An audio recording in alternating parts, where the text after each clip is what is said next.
हमारे साथ जो गेस्ट हैं माशाल्लाह हिस्टोरियन हैं, 3 किताबें लिख चुके। ताल्लुक इनका गुजरात के मशहूर मारूफ देहात चेचिया से है। आप गुज़श्ता 25 साल से यूके में मुकीम हैं, लेकिन यहाँ से आपका ये जो सफ़र था 25 साल का दियारे गैर में, इसने आपकी मोहब्बत को कम नहीं किया, बल्कि मट्टी के साथ जो आपका कनेक्शन था, जो बॉन्ड था, उसको मज़ीद स्ट्रॉन्ग बनाया। यही वजह है कि आपने अपने देहात के अलावा कुर्बो जवार के जो देहात हैं उन पे भी 3 कुतब तसनीफ की। और अगर देखा जाए तो तारीखी हवाले से ये अपनी जगह अहमियत की हामिल हैं। बाकी मज़ीद जो तारुफ है इफ्तवास हावर साहब वो खुद आपको करवाएंगे। अस्सलाम वालेकुम सर। जी वालेकुम सलाम सर। वालेकुम सलाम।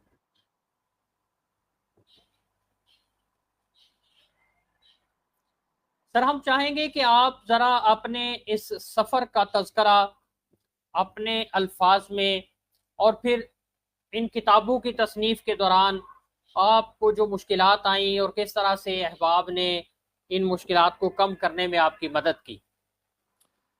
जी सर बहुत शुक्रिया। मेरा तल्लक जो है ना एक गुजरात के एक छोटे से गांव चेचिया बारू से है। बेसिकली गांव का नाम चेचिया है, लेकिन ये रेफरेंस के तौर पे साथ क्योंकि दूसरा गांव बारू है तो चेचिया बारू इसको बोला जाता है, क्योंकि चेचिया नाम के और भी 5 देहात हैं जिला गुजरात में। तो ये जो गांव है ना कड़ियां वाले से 6 किलोमीटर के फासले पर है, चेचिया नाम है उसका। तो छोटा सा गांव है, ज़्यादा बड़ी आबादी नहीं है, 2000 के लगभग इसकी आबादी है और 200 तकरीबन घर हैं इसके। तो मैं तकरीबन 25 साल से मुल्क से बाहर रह रहा हूँ। पहले मैंने 15 साल स्पेन में गुजारे और गुज़श्ता 10 साल से मैं यूके स्कॉटलैंड में रह रहा हूँ।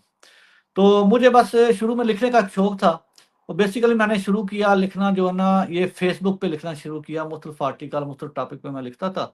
तकरीबन 12-13 साल से मैं लिख रहा हूँ। लेकिन ये 2 साल गुज़श्ता 2 साल से मेरे जहन में ये एक बात आई है कि मैं जो फेसबुक पे लिख रहा हूँ ना, चले वो भी अपने लिहाज से ठीक है, अगर किसी की इस्लाह के लिए इस्लाही मज़ामीन हो जाए या अच्छा मालूमाती तो वो भी अच्छी बात है, लेकिन क्यों ना मैं कुछ ऐसा लिखूं जिससे मेरे गांव और मेरे इलाके के लोगों को कोई फ़ायदा पहुंचे और उनको मालूमात मिले, या फिर आने वाली नस्लों के लिए वो मालूमात जो है ना वो महफूज हो जाए किसी तरीके से। तो इसलिए मैं यानी कि कह सकते हैं मैंने अपने कलम का रुख जो है ना वो मोड़ दिया, यानी कि अपना जो फोकस है ना मैंने लिखने का वो अपने देहात की तरफ किया। इस सिलसिले में मैंने सबसे पहले अपने जो गांव चेचियां है उसके बारे में किताब लिखी, और ये 160 सफ़ात की किताब है। उसमें गांव की हिस्ट्री, गांव कैसे आबाद हुआ, फिर गांव के हवाले से बहुत सी मालूमात, फिर मुख्तलिफ शख्सियात, मुख्तलिफ वाक़यात।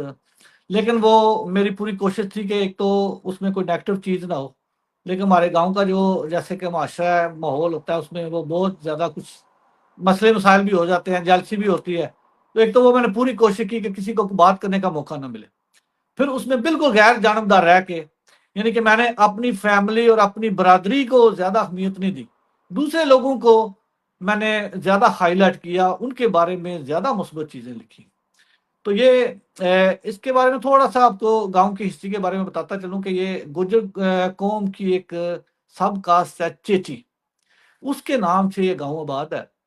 वैसे तो गुजरों की तकरीबन 1200 के लगभग शाखें या हम सब कास्ट कह सकते हैं। उनमें से एक मशहूर जो गोत है या शाख है वो चेची है। चेची नाम से गांव आबाद है, और ये भी मैं आपको बताता चलूं कि चेची नाम से गुजरात में 5 देहात हैं, और पूरे बड़े सगीर में हम कह सकते हैं हिंदुस्तान में भी, क्योंकि 1931 का जो गजर छाया हुआ था अंग्रेज दौर में, उसमें लिखा हुआ है कि चेचिया नाम के हिंदुस्तान में 35 से 39 देहात आबाद है चेचिया नाम से। और सिर्फ जो हमारा जो जिला है ना गुजरात, जो साबका जिला मंडी भी उसमें शामिल था, उसमें चेची कौम की तरफ से बात करदा देहात की तादाद 39 है। तो ये भी एक चेची कौम की तरफ से बात करदा एक गांव है छोटा सा, जिसमें चेची कौम की अक्सरियत है। 50% से ज्यादा आबादी जो है ना, ये चेची लोगों पर मुश्तमिल है, चेची गुजरों पर मुश्तमिल है। तो चेची गुजरों के अलावा यहाँ पर गुजरों की दूसरी भी कुछ कौमें बाद हैं, जैसे मैसी है, खटाना है, चौहान है, छोकर भी बाद है। मेरा अपना तलक छोकर बरादरी से है, गुजरों की एक सब कास्ट छोकर, उससे मेरा तलक है। इसके अलावा गाँव में दूसरी टेक्निकल और प्रोफेशनल कौमें भी बाद है। तो ये मैंने 160 सफ़ात की किताब लिखी, और इस सिलसिले में मैं भाई मकसूद ठेकेदार साहब है हमारे गांव के, उनका मैं जिक्र ज़रूर करूंगा कि उन्होंने इसको जो है ना, इसकी जो पब्लिशिंग के सारे इंतजाम और अखराजात उन्होंने अदा किए। लिखी तो मैंने, लेकिन उन्होंने इसको शाया करवाया। और ये किताब जो है ना बिल्कुल फ्री ऑफ कास्ट है, और गांव से बिल्कुल फ्री सबको मिल सकती है। इसके बाद मैं, हमारा साथ ही एक दूसरा गांव है, बारू नाम है उसका। बारू के बारे में मैंने किताब लिखी। तो बारू भी एक जो गुजर कौम की तरफ से बात करता गांव है, और बारू भी एक गुजर कौम की एक सब कास्ट है। और ये गांव 17वीं सदी में बाद हुआ। और इस गांव के जो मौरसीन है उनका तल्लक शेखुपुरा की जो एक इलाका चूड़खाना वहां से था, क्योंकि उन दिनों में वहां पर हालात कुछ ठीक नहीं थे, सियासी हालात, तो अक्सर चोरियां हो जाती थी, माल मवेशी लोगों के चोरी हो जाते, तो वो अपने माल मवेशी को लेकर यहाँ गुजरात की तरफ आ गए। काफी सारा उनके पास से माल मवेशी था, तो उनको यहाँ पर जमीन अलाट की गई, और यहाँ पर जो ना वो आबाद हुए। उसके बाद फिर गाँव में जो ना उनकी आगे काफ़ी नस्ल चली, कुछ लोग गांव छोड़ के दूसरे इलाकों में बाद हो गए, फिर उनकी नस्ल में काफ़ी बरादरियां हुई। तो ये गांव भी थोड़ा बड़ा है। तो ये साथ ही चेचियां के, उसके बारे में मैंने लिखा। फिर हाल ही में मेरी एक किताब, अच्छा, गांव बारू की जो किताब है उन्होंने लिखी है, लेकिन वो शाया नहीं अभी तक हुई, इंशाल्लाह होगी, लेकिन वो मैं लिख चुका हूँ, तकरीबन 150-200 सफ़ात की भी किताब है। इसके बाद हाल ही में मेरी किताब जो ना शाया हुई है, वो गाँव सगर की तारीख है। गाँव सगर भी हमारे चेचियां के बिल्कुल पास है। अच्छा, इसके अलावा मैंने अपने इलाके की ना कुछ शख्सियात, कुछ खानदान के बारे में कुछ तारफी मज़ामीन भी लिखे हैं, वो एक अलग है। तो लेकिन ये जो किताब की बात मैंने कर रहा हूँ ना, गाँव सगर की मैंने बुक लिखी है, जो अभी हाल ही में शाया हुई पिछले महीने, गाँव सगर की तारीख के नाम से। तो इस गाँव का थोड़ा सा मैं आपको तारफ करा दूं कि ये गाँव मुगल कौम की तरफ से आबाद करदा गाँव है। तो मुगल कौम जो है ना, ये इसकी तारीख बहुत पुरानी है, एक कदीम तरीन कौम में शुमार होता है इसका। तो हिंदुस्तान में जो जैसे मुगलिया सल्तनत कायम हुई थी, इसी कौम की तरफ से, इस कौम के भी बहुत से कबाइल और शाखें बनते गई, इसमें से एक शाह जो है ना वो बरलास मुगल है। तो जो हिंदुस्तान में मुगलिया खानदान है, ये बरलास मुगल थे, जो 1526 में यहाँ पर आबाद सल्तनत कायम हुई। तो ज्यादा मैं डिटेल में नहीं जाना चाहूंगा। उसी जो बरलास मुगल खानदान था हुक्मरान हिंदुस्तान का, उसी खानदान के करीबी एक रिश्तेदार से जिन्होंने इस गांव को आबाद किया, गांव सगर में, उनका नाम तेग बेग था। वैसे तो उनका कोई नाम मुख्तलिफ था, लेकिन तेग बेग उनका लकब था, क्योंकि तेग का मतलब होता है तलवार, और वो जो हिंदुस्तान जो मुगलिया फौज की जो वो कमांडर थे, किसी अहम ओहदे पर थे, तो उनको तेग बेग के लकब से पुकारा जाता था। तो वैसे तो मुगलिया सल्तनत यहाँ पे 1526 में कायम हुई, लेकिन बाद में फिर शेरशाह सूरी भी आगे 1540 में, बाद में फिर मुगलों ने हुकूमतों से हासिल कर ली, तो 1556 में अकबर बादशाह बने, मुगल बादशाह। तो सही मैंने जो मुगलिया सल्तनत जो मजबूत हुई, वो अकबर के दौर में हुई थी, और बादशाह अकबर का दौर हुकूमत तकरीबन 50 साल पर मुहित है। तो अकबर के दौर हुकूमत में जो मुगल थे, वो पूरे हिंदुस्तान पर जो ना वो गालिब आ गए, और उनकी हुकूमत बहुत मजबूत हुई। तो उन्हीं के दौरे हुकूमत में बहुत से देहात आबाद हुए।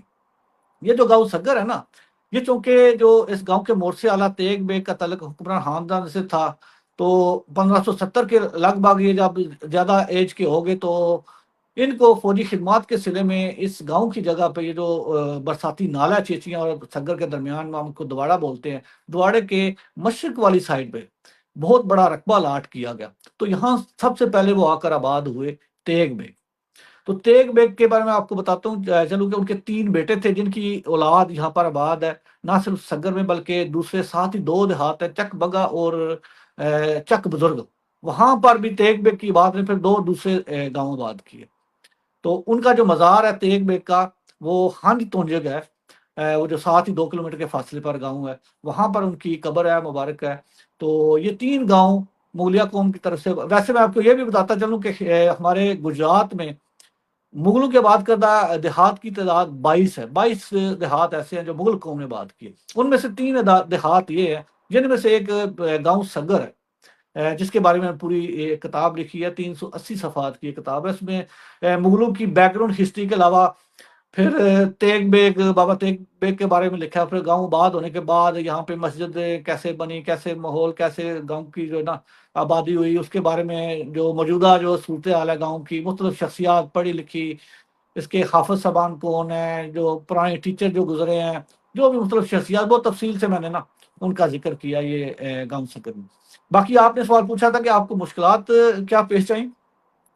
कोई भी काम करे ना तो उनमें मुश्किलात तो ज़रूर होती हैं, लेकिन अगर इंसान की नीयत अच्छी हो ना, इरादा मजबूत हो ना, तो उस काम को अल्लाह ताला इंसान के लिए आसान भी बना देता है। उन्हीं मुश्किलात में से अल्लाह ताला रास्ते भी निकाल लेता है। तो ये जब मैंने शुरू किया था तो मुझे नहीं अंदाज़ा था, मैं सोचता था कि इतना बड़ा ये काम किताब का, ये कैसे, मैं कहाँ से मालूमात हासिल करूँगा, इतनी कैसे मैं लिखूँगा।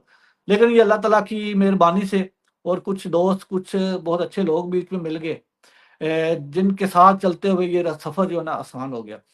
इस सिलसिले में ज़िक्र स्पेशल तौर पर करूँगा 2 शख्सियात का।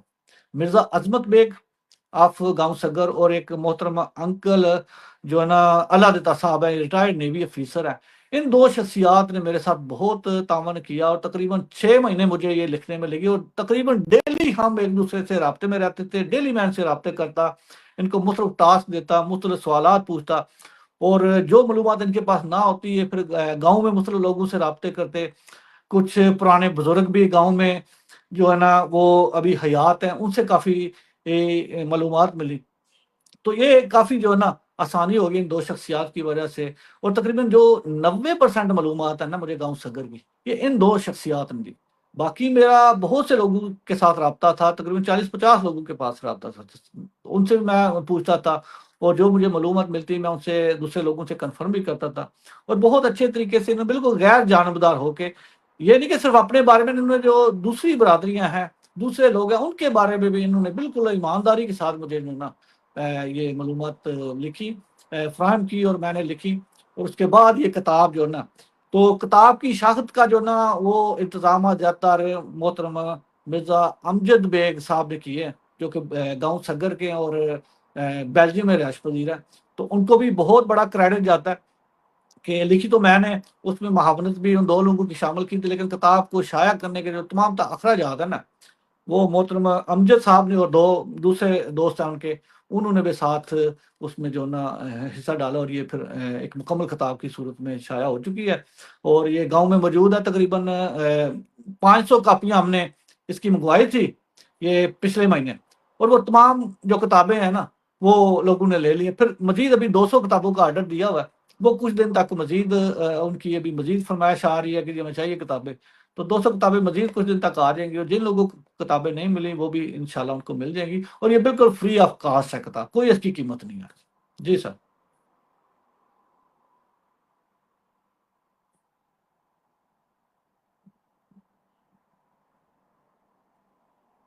अच्छा सर, माशाल्लाह आप इस वक़्त यूके में हैं। जी। आपने अपनी हालिया फ़ेसबुक पोस्ट में तज़किरा किया, बड़ी मशहूर रूहानी शख्सियत हैं, और साथ बड़ीला शरीफ में जो 2 मज़ारात हैं, इसके अलावा भी हैं, लेकिन मशहूर जो हैं, जुड़े हुए हैं साथ जी। आपस में, हज़रत कम्बीत अलैहिस्सलाम इब्ने हज़रत आदम अलैहिस्सलाम, जी, बिल्कुल। और साथ हज़रत ख्वाजा हफ़ीज़ुल्लाह सरकार। तो ज़ाहिर है आप एक तारीखी हवाले से अपना मकाम रखते हैं, और आपकी बड़ी मेहनत है इस पे। तो आप इन हस्तियों की जो तारीखी, आप कह सकते हैं, अहमियत है, या जो हमने देखा मुख्तलिफ कुतब जो लिखी गई हैं, तो यकीनन आपने भी मालूमात कहीं से इकट्ठी की हैं। जी, तो जी। आपके क्या तासुरात हैं? अच्छा, मैंने कुछ दिन पहले 2 मुख्तलिफ सेपरेट मज़ामीन जो ना वो लिखे और इसको फ़ेसबुक पे शेयर किया। उसमें मैंने ये जो शुमाली इलाका है ना, तहसील ज़िला गुजरात की आगे तहसील जलालपुर जट्टा का, इसका एक तारीखी पस मंज़र बयान किया है। और इस इलाके में मौजूद मुख्तलिफ जो देहात है ना, उनकी भी मैंने हिस्ट्री बयान किया, और उन देहात में मौजूद जो मुख्तलिफ मज़ारात हैं, आस्थाना मुबारक हैं, उनका भी मैंने मुख्तलिफ तारुफ पेश किया।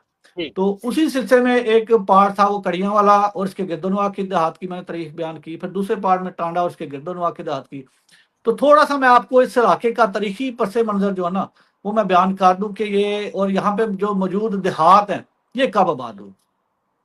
तो बेसिकली ज्यादातर जो देहात है ना इस इलाके में, बल्कि मैं कहूँगा पंजाब के जो दूसरे भी इलाकों में, दूसरे जिला में भी जो देहात की आबादकारी है ना, उनको जो अरसा हुआ है तकरीबन 400 450 साल से ज्यादा ऊपर अरसा नहीं, और जो छोटे देहात हैं जिनकी आबादी 4000 से कम है।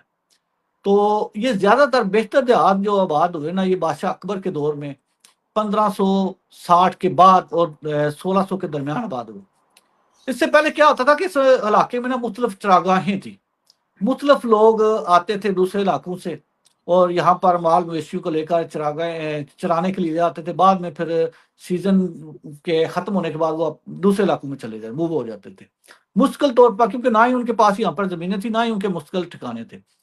तो ये शेर शाह सूरी ने ये एक जो है ना एक लोगों को कह सकते हैं कि उनको एक मुश्किल तौर पर रहने के लिए मोटिवेट करने के लिए ये ऐलान किया कि जो भी शख्स जो कोई ज़मीन जो है ना काश्तकारी वहाँ पे कर रहा है, उस ज़मीन पे अगर कोई कुआं बनाएगा ना तो वो उसको वो ज़मीन उसके नाम अलाट कर दी जाएगी।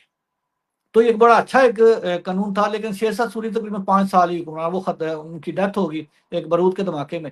तो 1553 में फिर दोबारा जो मुगल हैं वो हुक्मरान बन गए और 1556 में बादशाह अकबर बना। लेकिन मुगलों ने आकर शेरशाह सूरी की जो अच्छी चीज़ें थी उनको जारी रखा और जो ज़मीनों के जो बंदोबस्त है वो उनमें इजाफा किया और लोगों को ज़मीनें अलाट की। बहुत से लोग ऐसे थे जो कि सरकारी मुलाजिम थे, किसी न किसी हवाले से हुकूमत के साथ या हुकूमत के जो है ना वफादार थे। तो उस वफा के सिलसिले में उनको मुख्तलिफ जगह पे ज़मीनें अलाट की, जिसकी वजह से वहाँ पर जो है ना वो मुख्तलिफ देहात आबाद हुए। मोस्टली जो है ना इस इलाके में मौजूद जो देहात है ना 1570-80 से लेकर 1600 के दरमियान बादशाह अकबर के दौर में आबाद हुए थे।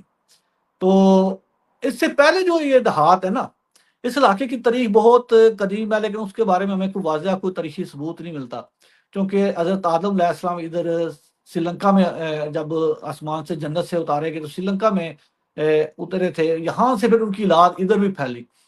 तो इस इलाके में बहुत से पुराने जो ना कब्रें हैं, जिनमें से अंबिया कराम की भी कब्रें हैं। तो बड़ीला शरीफ जो है ना ये एक बड़ा एक तारीखी कस्बा है, एक सरहदी कस्बा है, बहुत ही मशहूर है और दो वालों से इसकी ज्यादा शोहरत जो है ना, एक तो वहाँ पर हजरत कबीर अलैहिस्सलाम की कब्र है, दूसरा हजरत सरकार पीर हफीजुल्लाह का जो आस्थाना मुबारक है ना वो बहुत मशहूर है और पूरे पाकिस्तान में जो लोग इधर आते हैं, यहाँ का मेहमान खाना लंगर खाना बहुत मशहूर है। तो पहले मैं हजरत कबीर अलैहिस्सलाम के बारे में बताता चलूँ कि इनकी कब्र की जो निशानदेही है ना ये 1901 में हुई थी। इससे पहले ये कब्र चंद गज लंबी थी। लेकिन हज़रत हाफ़िज़ शम्सुद्दीन गिलयानवी साहब जो कि ज़िला गुजरात से तल्लुक़ रखते हैं, उनका कश्फ़ुल क़बूल में वो माहिर थे। तो उनका इस सिलसिले में बहुत बड़ा उनकी खिदमात है। उन्होंने ना सिर्फ़ ज़िला गुजरात में बड़े सगीर के दूसरे इलाकों में बहुत सी कब्रों की निशानदेही की। फिर उन साहिब कब्र के बारे में अपनी उनकी एक कलमी नुस्ख़ा नवारिस शम्स उसमें उनको दर्ज किया।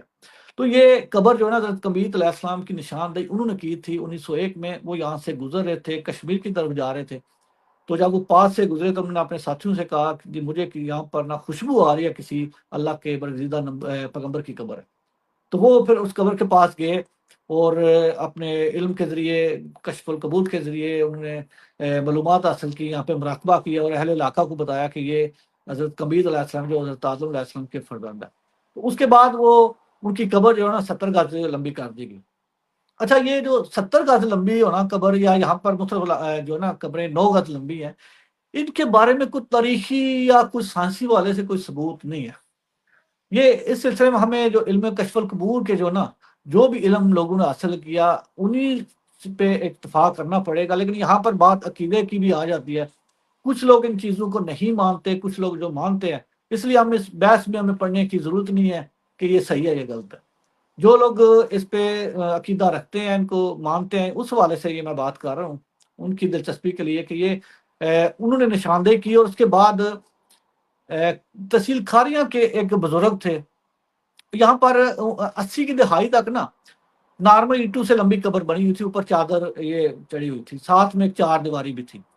लेकिन 1980 की दहाई के आखिरी जो चंद साल है ना, ये गांव तहसील खारियां के एक बुजुर्ग है, वो इंग्लैंड में रहते थे। उनको जो है ना कब्र में ज़ियारत सॉरी ख्वाब में ज़ियारत हुई हज़रत कबीर अलैहिस्सलाम की कि आप जो है ना यहाँ पर आएँ और मेरी कब्र पर मज़ार की तमीर करें। तो वो इंग्लैंड से अपना सब कुछ छोड़कर, अपना कारोबार छोड़ के, फैमिली को छोड़कर यहाँ पर आ गए और इधर ही वो मुश्किल तौर पर रहते थे। मेरी उनसे मुलाकात भी हुई है 90 की दहाई में। तो उनसे मैंने ये पूछा था, तो उन्होंने मुझे यही बताया कि उन्होंने आके फिर यहाँ के मज़ार की तकमील जो है ना तमीर शुरू की और दिन रात वो इधर ही रहते थे और मज़ार जो 1993 में ये मुकम्मल हुआ था। तो उसके बाद उन बुजुर्गों का इंतकाल हो गया, उनकी कब्र मुबारक भी इसी मज़ार के आते में। अच्छा, दूसरा जो यहाँ पे है ना, एक तो हज़रत कबीर अलैहिस्सलाम की कब्र और दूसरा जो यहाँ पर आस्ताना मुबारक है, ये बहुत ही मशहूर है। पूरे पाकिस्तान में, पंजाब बार में मुख्तलिफ इलाकों से भी लोग आते हैं और यहाँ पर उर्स मुबारक के मौके पर भी आते हैं, वैसे भी आते हैं। यहाँ पर मेहमान खाना बहुत अच्छा बना हुआ है, कहीं से भी लोग आ सकते हैं, फैमिली के साथ आके बहुत अच्छा माहौल उनको मिलता है, यहाँ पे रिहाइश इख्तियार कर सकते हैं। तो पीर हफीजुल्लाह सरकार साहब जो है ना, ये 1930 के लगभग शकरगढ़ से यहाँ तशरीफ लाए थे। सबसे पहले वो टांडा में तशरीफ लाए। टांडा स्कूल में पढ़ाया करते थे मुसलमान, क्योंकि वो स्कूल जो था वो सिखों ने बनवाया था। उसमें मुस्लिम मज़ाहब के बच्चे जो ना तालीम हासिल करते थे। मुसलमान बच्चों को पढ़ाने के लिए किसी मजहबी या शख्सियत की ज़रूरत थी, तो वहाँ पे जब आए तो उन्होंने पढ़ाना शुरू किया। मुसलमान बच्चों को कुरान पाक या दीनी तालीम दिया करते थे, साथ वो हिकमत भी किया करते थे। लेकिन टांडा में जो है ना मुसलमान बहुत ही कम तादाद में थे, ज़्यादा आबादी जो वहाँ पर हिंदुओं की जो सिखों की। तो किसी वजह से उनको उनके साथ कोई मसले हो गए खतरियों के साथ, या वो कह सकते हैं कि जेलस से इनकी शख्सियत से। तो वो उन्होंने इनकी जो हिकमत की दुकान थी उसको आग लगा दी और इनकी जान के दुश्मन हो गए। तो टांडा की जो दो शख्सियात हैं, मैंने जिक्र किया उनका, तो उन्होंने इनकी काफ़ी हेल्प की थी। और उसके अलावा गांव मोटर तकियावाला में भी मुसलमान आबाद थे, उन्होंने भी इनकी हेल्प की और इनको पनाह दी। और यहाँ से फिर बाद में ये फिर बड़ीला शरीफ शिफ्ट हो गई। बड़ीला शरीफ में उन दिनों में ना, ये 1938 का वाकया कि वहाँ पर भी हिंदू और सिखों की काफ़ी तादाद थी और मस्जिद की तमीर के सिलसिले में काफ़ी वहाँ पे ना गुज़िश्ता कई सालों से झगड़ा चल रहा था। तो इन्होंने जहाँ वहाँ जाकर ना मस्जिद की जो मौजूदा वो मीनार वाली मस्जिद है ना बड़ीला शरीफ, उसकी तकमील की। और ये उस मस्जिद के पहले जो ना इमाम और खतीब मुकर्रर, और वहाँ से फिर पानी का बड़ीला शरीफ में मसला था और ये इनकी एक करामत के ज़रिए वहाँ पानी का एक चश्मा निकला। तो उसके बाद वहाँ पर इन्होंने मुस्कर रिहाइश तैयार की और इन्होंने लोगों को खाना लंगर जो है ना शुरू किया। अपनी उस दौर की हैसियत के मुताबिक ये खाना बनाते थे और मुख्तलिफ यहाँ पे जो कि गुजरते थे, मुसाफिर भी यहाँ से गुजरते थे, कश्मीर की तरफ जाते थे, फिर अहले इलाका के गाँव के लोगों को भी जो भी इनकी तफ़ीक के मुताबिक उनको खाना दिया करते थे। तो सॉरी, उस वक़्त यहाँ पर बड़ीला शरीफ में एक खत्री की दुकान थी, वहाँ से ये सौदा सिर्फ़ लाते थे, अक्सर उधार ही ले आया करते। लेकिन एक दफ़ा उस खत्री ने इनको जो सौदा है ना वो देने को मना कर दिया। तो उसके बाद अल्लाह ताला की तरफ से ऐसी गैबी मदद हुई कि वो लंगर जारी हो गया। बात वही है कि जो भी इंसान कोई नेकी का काम करता है और उसमें पूरी तवज्जो से और पूरी नीयत से वो काम को जारी रखता है ना, उसके वसाइल ना भी हो ना, अल्लाह ताला वो वसाइल पैदा कर देता है, अल्लाह ताला गैब से उसकी मदद करता है। ऐसा अक्सर होता है। तो यहाँ पर भी यही हुआ, अल्लाह ताला की तरफ से इनको गैबी मदद पहुंची और तकरीबन ये 90 साल से ये वहाँ पर लंगर का सिलसिला जारी व सारी है। और उसके बाद और आजकल तो वहाँ पर कुर्सियाँ और मेज़ लगाकर बहुत ही अच्छे तरीके से और मेन्यू के मुताबिक 3 टाइम सुबह नाश्ता भी, फिर चाय भी, फिर लंच, फिर डिनर भी दिया जाता है। और रोज़ाना तकरीबन ये सैकड़ों लोग जो है ना, वहाँ के मकामी और मेहमान भी वहाँ पर ये खाना खाते हैं, लंगर खाते हैं और ये सिलसिला इंशाल्लाह जारी सारी रहेगा। जी, आपने टांडा की जिन दो शख्सियात का जिक्र किया, उनमें एक शख्सियत जो हैं गलबन हाजी मोहम्मदीन, आपने नाम लिखा है, वो जी, हमारे चूंकि बुजुर्ग हैं। जी, जी, और माशाल्लाह। साथ आपने सेठ अल्लाह दिता साहब का जी, नाम जी, आपने अपनी गुज़श्ता पोस्ट में भी तहरीर किया। जी, बिल्कुल, तो बिल्कुल। इन अहबाब ने ख्वाजा जी, हफीजुल्लाह सरकार जो हैं, वो किस तरह उनकी मदद की और वो क्या वाकया था, ज़रा वो थोड़ा सा दोबारा अगर आप बता देते हैं हमारे, क्योंकि इस वक्त हम फेसबुक पे लाइव हैं। जी। तो असल में ये कोई ये वाकया ये कहीं किताब में तो ज़ाहिर है लिखा नहीं, मैंने मकामी लोगों से इसकी मालूमात हासिल की है कि जी। ये जो खत्री थे यहाँ के दुश्मन बन के इनकी दुकान को भी आग लगा दी और इनकी जान के दुश्मन बन गए थे। ठीक है। तो शायद इसकी वजह ये थी कि इनका जो रूहानीपन है ये बड़ा इल्मी लिहाज से, तो उनको कुछ इस वजह से वो जेलस हो गए थे। तो वो इनका यहाँ पर रहना उनको पसंद नहीं है। ये एक नेचुरल सी बात है कि यहाँ पर एक कम्युनिटी बहुत ज्यादा हो ना एक मजहब की, तो वहाँ पे कुछ दूसरे मजहब या दूसरी कौम के लोग आ जाए तो वो उनसे बर्दाश्त नहीं, उनकी तरक्की उनसे बर्दाश्त नहीं होती। शायद ये वजह ये जेलसी थी। तो यहाँ पे सही। वो इनकी जान के भी हमला करने की कोशिश की। तो जो दो बुजुर्ग शख्सियात आपने बताई है ना, उन्होंने इनको अपने घर में पनाह दी थी। ठीक है। और ये मैं वाकया ये मुकामी लोगों से सुना, और फिर मोटा और कक्याला से भी लोग आ गए थे और इनकी हिफाजत के लिए। तो ये कुछ माशाल्लाह। इस तरह का वाकया हुआ था। और उसके बाद फिर इनके पास एक घोड़ी होती थी जो उस वक्त अक्सर ये सफर करते थे, उस पर जाते थे। जराए आमदोरफ्त तो उस वक्त ये 1900 जो 35 के लगभग यही जराए आमदोरफ्त के लिए घोड़ियाँ इस्तेमाल होती। तो ये अक्सर जी। बड़ी लाशिफ या दूसरे इलाकों में भी जाया करते थे। और उस हजरत कबीर अलैहिस्सलाम की कब्र मुबारक पर भी जाया करते, मज़ार पर जाया करते थे। तो बड़ीला शरीफ में फिर वो गए और वहां पर जो मस्जिद का जो भी वाकया हुआ वो मैंने बताया कि किस तरह वो वहां पर जी, उन्होंने मुझे मसला ऐसे कर एक पाया। हाँ वाकया आ रहा है।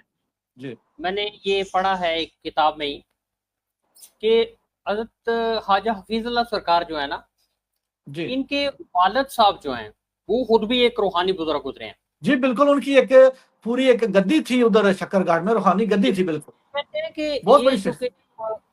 ब्रिटिश लोग आए, आर्मी अंग्रेज लोग आए, जी जी तो बिल्कुल। अंग्रेज हुक्मरान जो हैं, अब ये जो इनके बुजुर्ग हैं ख्वाजा हफीजुल्लाह साहब के, वो जहां जाके तकरीर करते थे, खिताब करते थे, तो लोग उनसे मुतासर होकर जोक दर जोक दायरा इस्लाम में दाखिल होते। जी बिल्कुल। तो फिर यही बात। अंग्रेज ने, वो आपको पता है उस वक्त कानून होता था जबानबंदी का, बिल्कुल ऐसे ही वो है। इन पे लागू कर दिया कि आपने कहीं जाके खिताब नहीं करना, बोलना नहीं है, बिल्कुल दरसो ऐसे ही है। वाजो नसीहत नहीं करनी। अच्छा, ऐसा ही है बिल्कुल। अब क्या था कि ये बुजुर्ग जाते थे, लेकिन वहां जाके बात नहीं करते थे, तो लोग इनके चेहरा अनवर को देख देख के जो है ना, तो कहते थे जी हमें बिल्कुल। कलमा पढ़ा। बिल्कुल बिल्कुल ऐसे ही। तो उनको जो मैंने किताब पढ़ी है, उस किताब में ना उनको लिखा गया खामोश मुबल्लिग। बिल्कुल खामोश बिल्कुल। मुबल्लिग के नाम से उन्होंने माशाल्लाह ये ऐसे ही होता। तहरीर किया। बिल्कुल तो मतलब कड़ियां अगर हम मिलाते चले जाएं, बिल्कुल। तो ये जो रूहानी फैज है, या बिल्कुल। आपको और पता ये है तो सॉरी मैं इस्लाम भी। आपकी बात टोक रहा हूँ। ये जो मैंने टांडास के गिरदों में मैं कुरी का जिक्र किया, गांव कुरी में दो अजीम शख्सियात हैं, उनका वहां पे जी। मज़ार है। एक अजहर निज़ामुद्दीन, ये अजहर निज़ामुद्दीन के साथ भी यही मामला। ये उधर के थे, सिंध वाली साइड पे रहते, तो वहां पे भी लोग जो ना इनके भी बाओजाद उधर अरब कंट्री से वहां पर आकर आबाद हुए थे। और इनको एक हुक्मरान ने बहुत बड़ा रकबा भी जागीर अता की थी। वो तलम्बा शहर फिर बाद में उन्हीं की वो जागीर में आता है। तो वो बाद में जब ये लेकिन इनका दौर बहुत पहले का है, शेरशाह सूरी से पहले का दौर है। तो उस दौर में भी इनके साथ भी यही मसले हुए थे कि वो हुक्मरान जो थे ना, वो हमेशा ही ये रूहानी और ये जो इल्मी और दीनी लोगों से वो जेलस होते हैं, तो उनको तंग करना शुरू कर दे, और वहां से फिर ये इधर कुरी शरीफ में आ गए। तो ये मैंने अदत जो शमसुद्दीन है गलियानवी साहब ने भी मुख्तलिफ जो कबूर है उनके जिक्र किया। लेकिन निज़ामुद्दीन साहब का जो ना, ये एम जमान खोखर साहब हैं जो बड़ीला शीर से जी। जिनका तलब था, उनने बहुत किताबें लिखी। और यहाँ के ज़िला में मौजूद बहुत सी कबूर और जो रूहानी शख्सियात का उन्होंने बड़ी तफसील से जिक्र किया। उनकी किताब के मुताबिक ये जो हज़रत निज़ामुद्दीन है ना, ये मोइनुद्दीन हमारे गुजरात में मोइनुद्दीन और मदीना सईदा के जो सदात है ना, ये इनके जद्दे अमजद है। ठीक है। ये इनके जद्दे अमजद है। इनके एक बेटे फिर इनकी यहाँ पर आकर बाद हो गए। ये 1500 से कुछ पहले की बात है, ये जब यहाँ पर आए थे। तो काफी अरसा सही। हो गया इस चीज को, 600 से ज्यादा साल। तो यहाँ से फिर इनकी औलाद जो है ना, इनका एक बेटा जलंधर चला गया, वहां पर इनकी काफी जो है ना सदात आबाद है इनकी नस्ल से। तो बाकी मदीना सईदा और मोइनुद्दीन और सईदा में जो सादात है, इसके अलावा भी हमारे जिला गुजरात में जो बेहतर सादात हैं, ये इन्हीं के जद्दे अमजद है निज़ामुद्दीन, जिनकी कब्र मुबारक कुरी में है।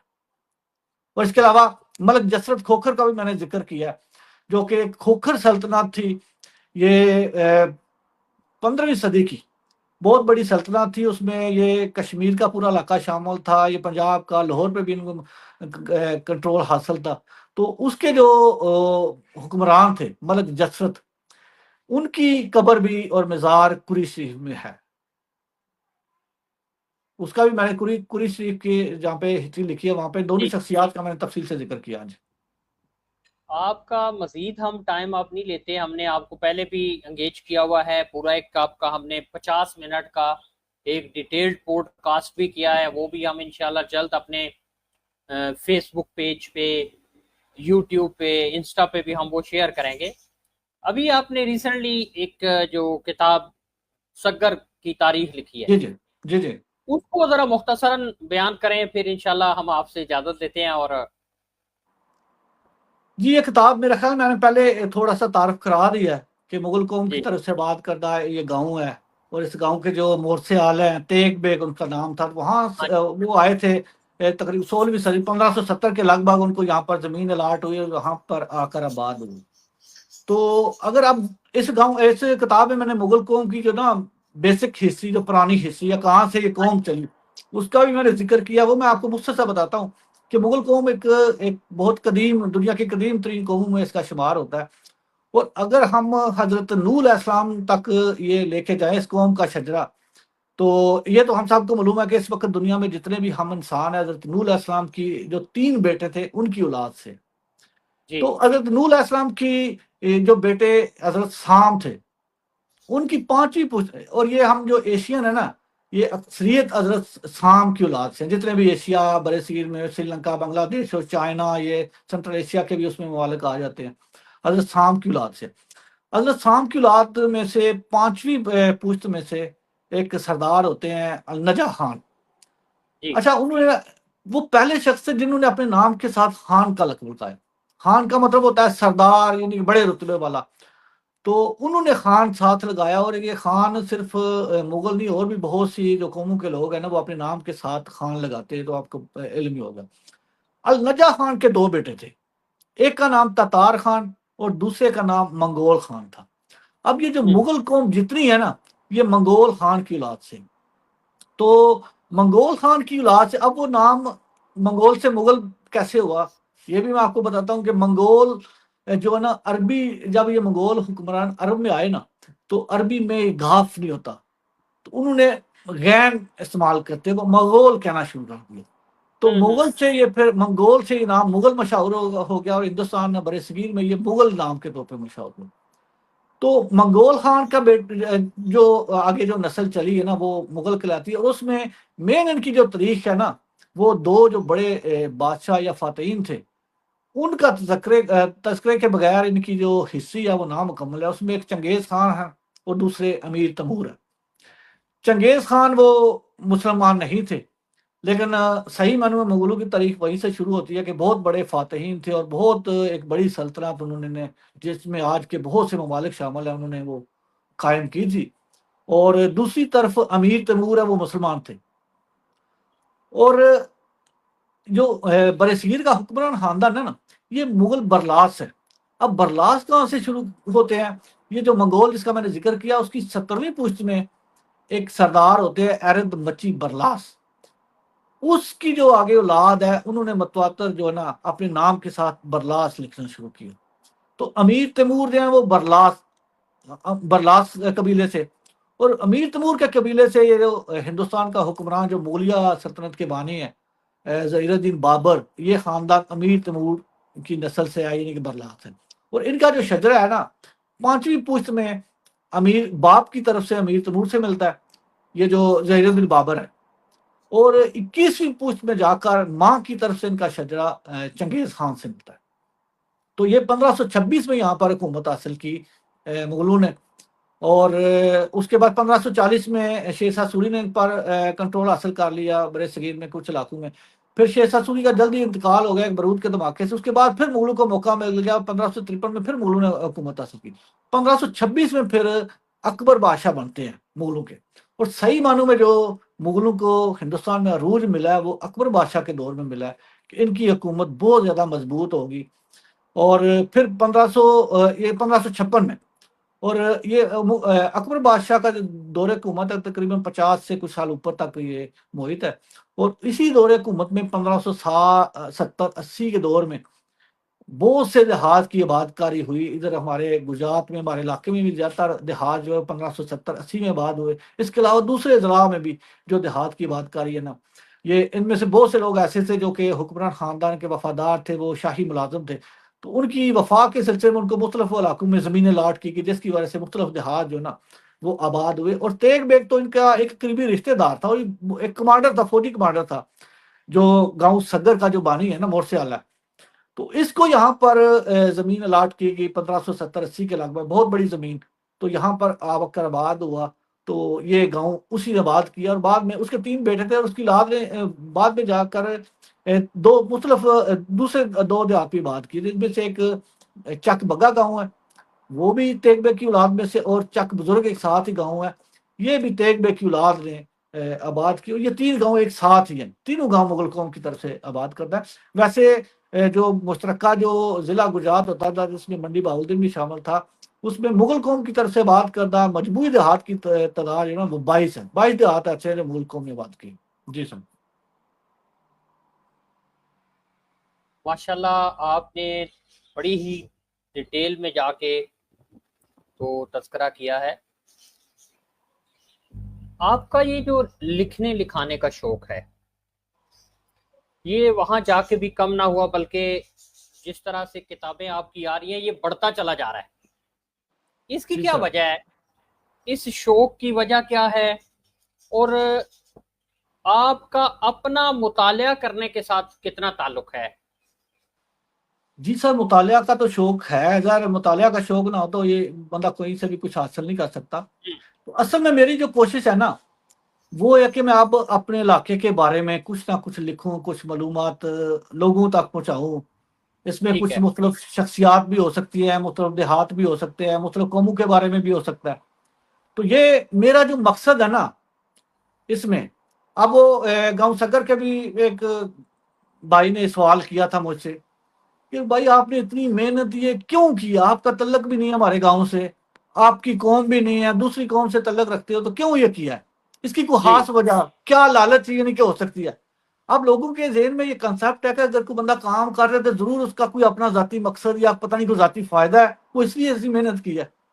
तो मैं उन भाई साहब को कहा कि मेरा इसमें जो जाती मकसद ये है ना कि बस ये ज़ाहिर है हम पता नहीं, ये जिंदगी एक दिन की है, एक साल की है, लेकिन एक ना एक दिन यहाँ से दुनिया से चले जाना।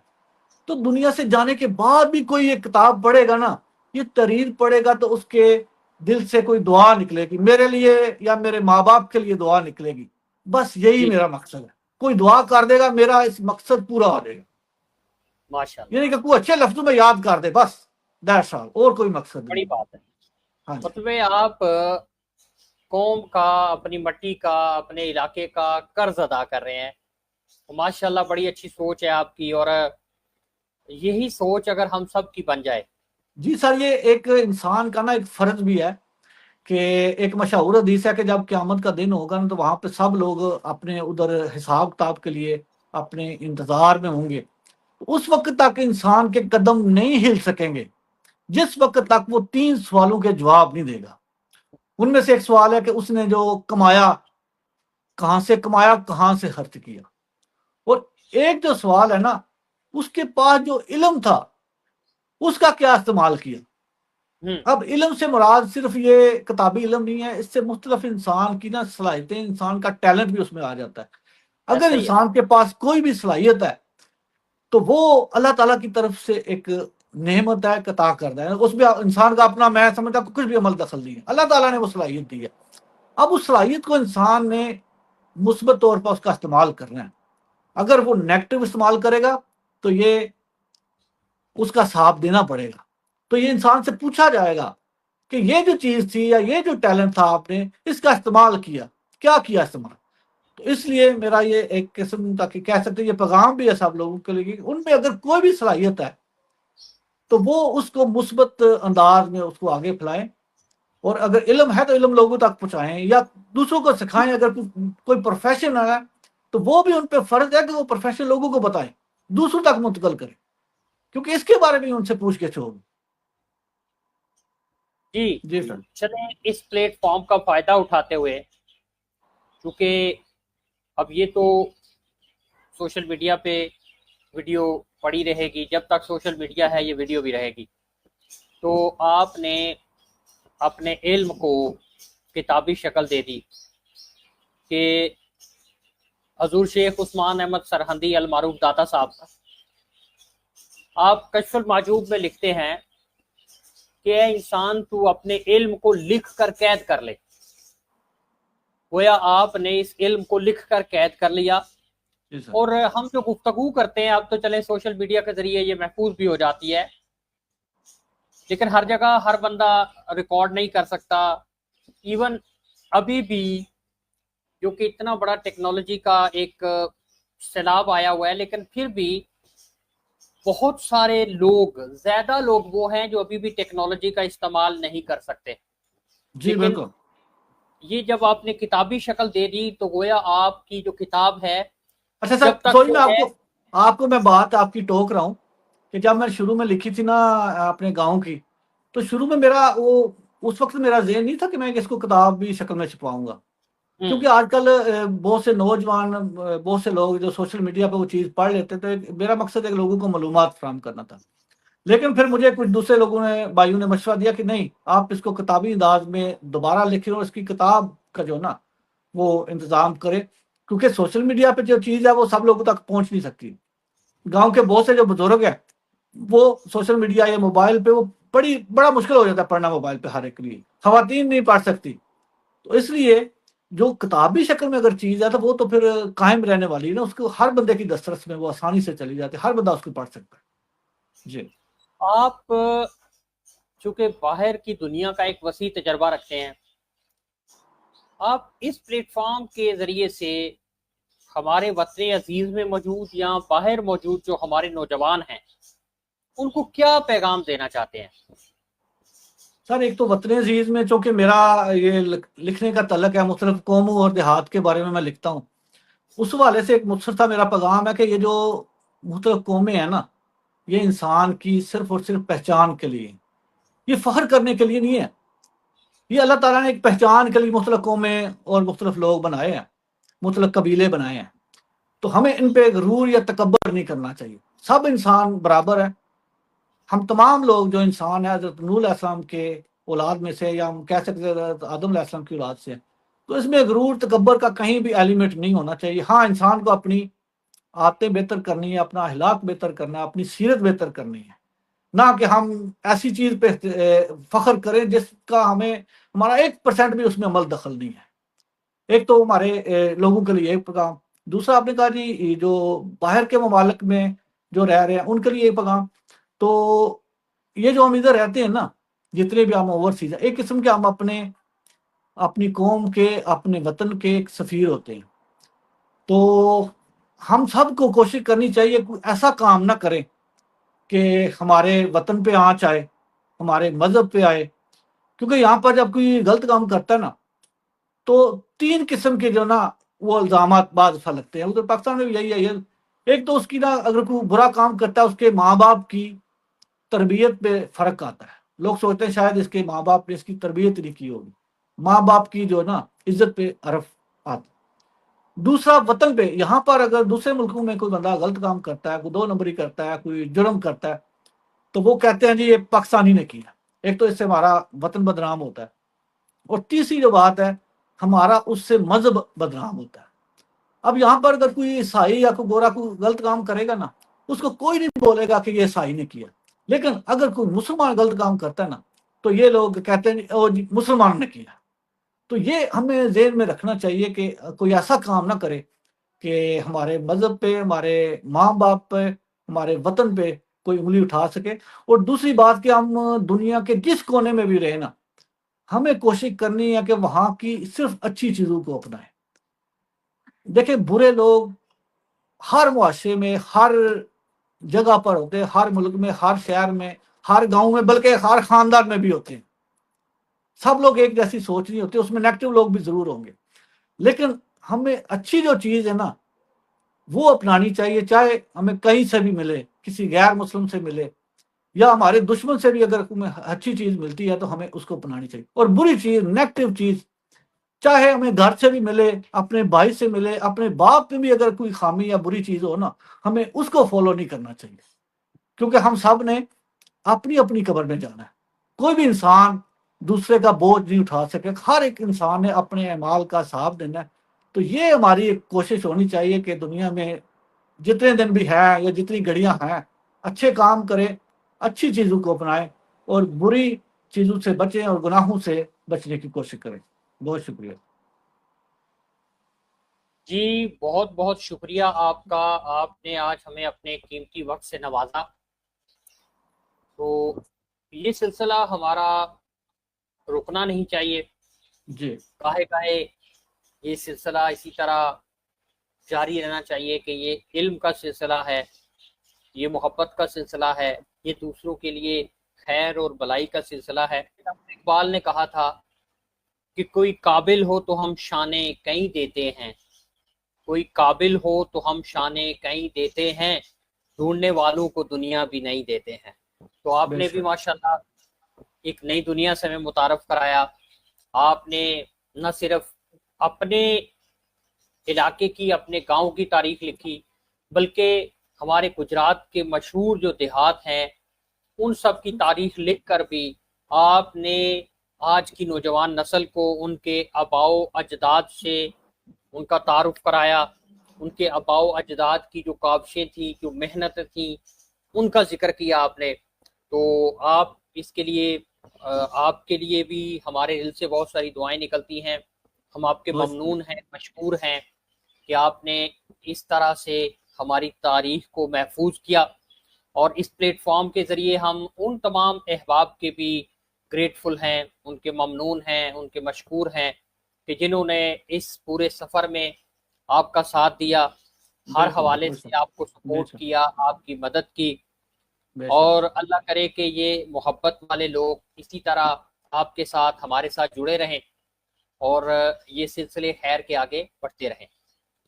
तो आपका दोबारा बहुत बहुत शुक्रिया।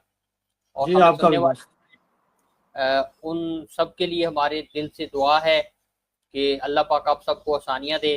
ख़ास तौर आमीन पे आमीन। हमारे जो केपीके में और गलगित बल्तिस्तान और आज़ाद कश्मीर में गुज़श्ता जी 2 बिल्कुल दिनों शदीद किस्म का जो बिल्कुल क्लाउड बर्स्ट की वजह से बिल्कुल। सैलाब के नुकसानात हुए हैं, जी अल्लाह जी। पाक इस दौरान जो शहीद होने वाले लोग हैं उनके दर्जात बुलंद फरमाए। और आमीन हमारे आमीन सुन आमीन। के गलगित बल्तिस्तान के और आज़ाद कश्मीर के जो भाई बहन हैं उनकी जो तकालीफ हैं अल्लाह पाक उनमें कमी लाए और आमीन उनके लिए बेहतरीन असबाब अल्लाह मुहैया करे। आमीन तो सुन आपका आमीन। बहुत शुक्रिया बहुत जी। जी बहुत अपना शुक्रिया। ख्याल रखिएगा। अल्लाह जज़ाकल्लाह। हाफिज। अल्लाह हाफिज़।